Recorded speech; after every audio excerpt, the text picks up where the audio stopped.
দায়িত্ব।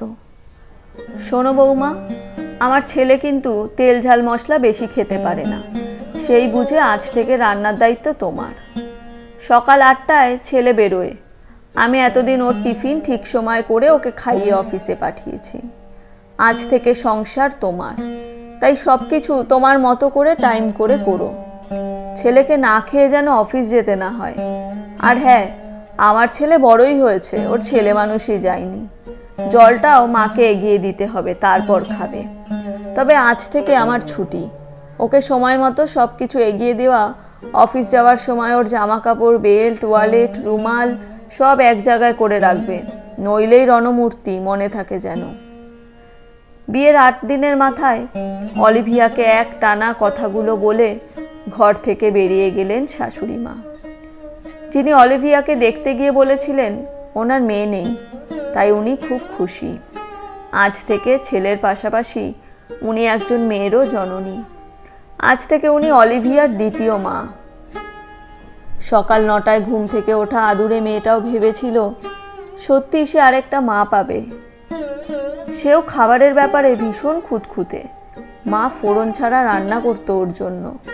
কলেজ যাওয়ার সময় মা তার মুখের গোড়ায় খাবার এনে দিত, টিফিন করে দিত ঠিক সময়।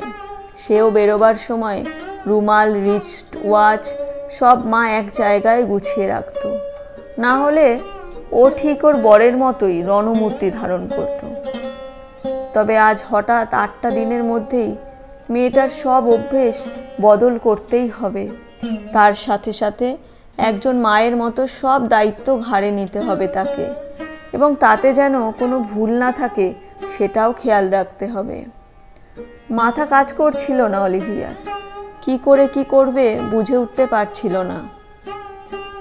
কাকে বলবে, কার থেকে পরামর্শ নেবে, কি বা বলবে, এই সব ভাবতে ভাবতে সেই রাতে মাথা ভরা চিন্তা নিয়ে ভোর 5টার অ্যালার্ম দিয়ে বালিশে মাথা রাখলো অলিভিয়া।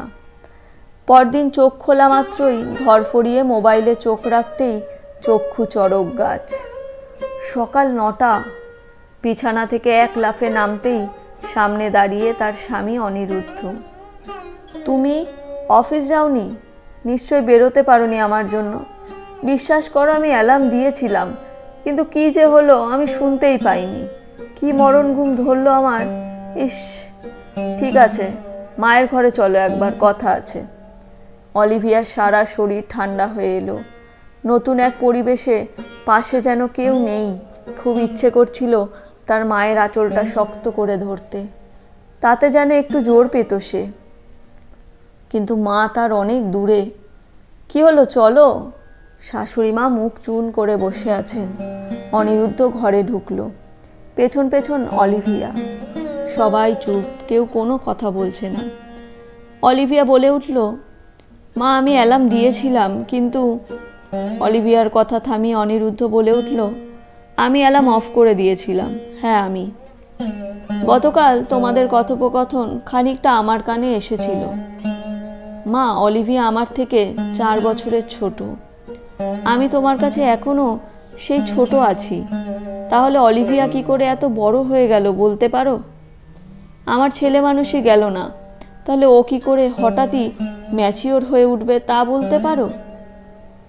ওকে আমার জন্য কিচ্ছু করতে হবে না। এসব করানোর জন্য আমি ওকে বিয়ে করিনি। তার চেয়ে বরং আমরা দুজনেই একটু একটু বড় হয়ে উঠি, নিজের জিনিসগুলো সামলে নিজেরাই নিজেদের গুছিয়ে নিতে শিখি। তুমি একটা কথা ঠিক বলেছ, আজ থেকে তোমার ছুটি। এতদিন তুমি সব করেছো, তার কোনো মূল্য নেই, শোধও করতে পারবো না। তবে আজ থেকে আমি আমার কাজ নিজে করার চেষ্টা করব। 2 দিন পাউরুটি পুড়বে, 3 দিনের দিন ঠিক পারবো। অলিভিয়া চাইলে আমার জন্য করবে, আমিও তাই। তবে কারোর ওপর জোর করে দায়িত্ব চাপিয়ে দেওয়া উচিত নয় মা। চিরকাল তো উচিত শিক্ষাই দিয়ে এসেছো, তবে আজ কেন ভুল হবে? তোমার কাছে বড় না হওয়া ছেলেটার স্ত্রীও তার মায়ের কাছে সেই ছোট্ট মেয়ে। তাকেও বড় হবার সময় দাও, আমাকেও সুযোগ দাও। আমরা এভাবে ধীরে ধীরে দায়িত্ববান হয়ে উঠি, একসাথে একইভাবে। অবাক পলকে স্বামীর দিকে তাকিয়ে রইল অলিভিয়া। 2 চোখ দিয়ে অনবরত অশ্রু বইতে লাগলো। অবশ্যই আনন্দাশ্রু। ভালো লেগে থাকলে একটি লাইক করবেন, চ্যানেলটি সাবস্ক্রাইব করবেন। ধন্যবাদ।